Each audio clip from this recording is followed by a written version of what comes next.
My name's Rubia Ragu, and welcome to Italy After Dark. Let's start up and welcome our first guest, Victor Emmanuel III. Thank you. You're all too kind. But I mean, I did unify Italy. Well, hi. Thanks for being here. Pleasure's mine. So, tell us about yourself. I was born March 14th and I have 15 kids.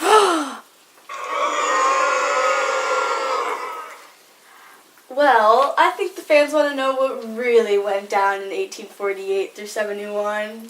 Well, all I'm saying is Napoleon II had one job. Napoleon! Where are you going? You know, he's still a little touchy on that subject. Was that too soon? Probably. Back to what I was saying. I was like, hey, why doesn't Italy just team up with France? So Italy and France united and won the war against Austria in 1915. You know, so yada yada yada. There were some wars, but you know that guy took care of that. You mean Giuseppe Garibaldi?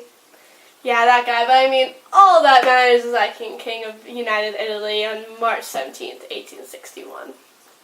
Yeah, so you were a big help, really. We appreciate your time. But we're going to get someone out here who can give us a little more facts. Okay. Yeah. All right. Oh, okay. Let's go there. Yeah. Yeah. Oh, he was a productive guy. Or should I say, reproductive. Giuseppe Garibaldi out here. Okay. Info on the Congress of Vienna. This was a conference of ambassadors that was held in Vienna from September of 1814 to June 1815.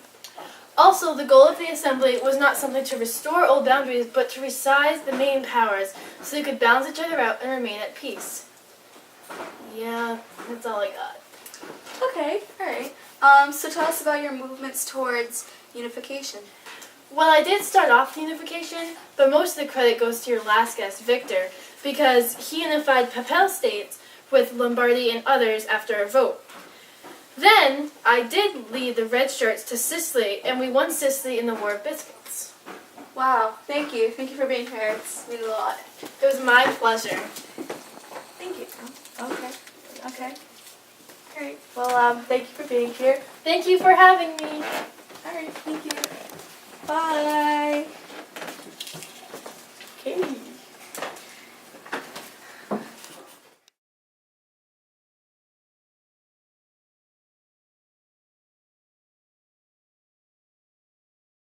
Now, let's cut to a commercial by yours truly. Napoleon here. I don't always try to unify Italy, but when I do, I cause a war with Austria, and I fail. I'm Napoleon, and I approve this message. Our next guest is Camilla de Cavour. Let's give him a big round of applause. Great to be here. Great to have you. So what's your opinion on nationalism? Because we've heard a lot about it lately. I believe in liberalism and love of country could be combined to cause a revolt against Austrian dominion in the north and then establish an Italian constitutional monarchy. Tell us how your plan to unify Italy first began.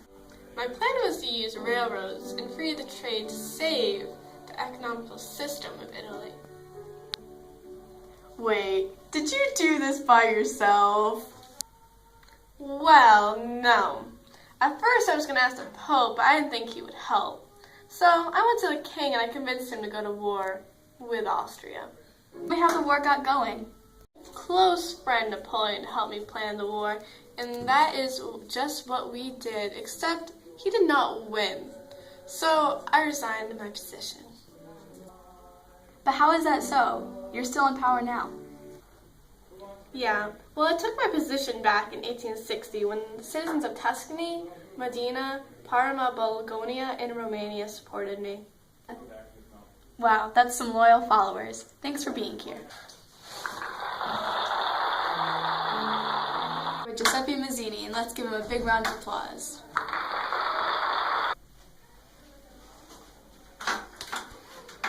Mazzini, how are you doing today? I'm doing well, thank you. How about yourself? I'm good, but let's talk about you. So you're an Italian politician, journalist, and activist for the unification of Italy? That would be correct. Well, why don't you tell us about your early life? Okay, well, I was born in Giona, and my father was a university professor who had adhered to Jacobin ideology. Now, what is that exactly? It is a revolutionary political movement that was a very famous political club of the French Revolution. Also very interesting. So I also hear that in your earlier years you traveled to Tuscany where you became a member of the Carabini. What is it and what did you do there exactly? Well, it was a secret association with political purposes, and I used to write under Piccolo Tigre, which was the author of the permanent instruction of the Alta Vendita. Arrested at one point and released in the early 1831. Do you have anything to say for yourself? That's true, and I chose exile to Switzerland instead of being confined to a small hamlet. Do well in exile. Well, I organized a new political society called La Giovine Italia. It's also known as Young Italy in English. What is it exactly? It was a secret society formed to promote Italian unification. I believed that a popular uprising would create a unified Italy, and the group's motto was God and the people, and the main goal was to unify Italy to be one independent, free republic. I also hear that your efforts helped to bring about the independent and unified Italy and helped to define the modern European movement for popular democracy in the Republican state. So you're a busy guy. I'm a very busy guy. Speaking of, I gotta get going. At Italy After Dark. I'm Ruby Ragu, sending you off.